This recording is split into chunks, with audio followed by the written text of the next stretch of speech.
Contre-vérité sur l'hypersensibilité. Aujourd'hui, je vais vous parler de ça en même temps que je joue à LoL. Voilà. L'hypersensibilité ne se pose pas trop la question en fait sur ce qu'il y a derrière. Alors que les gars, ou les filles d'ailleurs, si vous êtes hypersensible, sachez que l'hypersensibilité, ça peut être aussi dû au fait d'avoir des traumas ou des choses que vous n'avez pas réglées. Parce que l'hypersensibilité, c'est pas juste une capacité à ressentir plus profondément autour de vous, mais c'est également ressentir plus fort parce que vous avez tout simplement un trauma qui est ouvert. C'est comme quand vous avez une ouverture, je sais pas, vous saignez partout et à chaque fois qu'on vient toucher dessus, ça fait mal en fait. C'est exactement la même chose. Donc au final, pour savoir si c'est vraiment de l'hypersensibilité que vous avez et pas juste des traumas qui sont ouverts avec des trous béants en fait, demandez-vous juste est-ce que votre hypersensibilité elle est ciblée ou est-ce que c'est sur tout et n'importe quoi, sur des sujets random où ça vous arrive.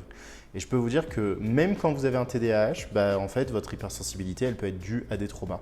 Moi, ça m'est arrivé, par exemple, j'avais beaucoup d'hypersensibilité sur des sujets.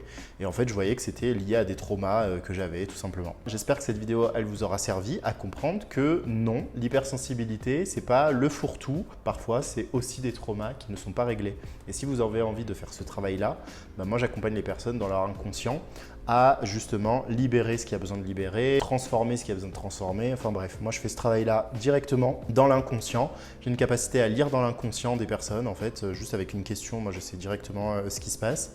Et voilà.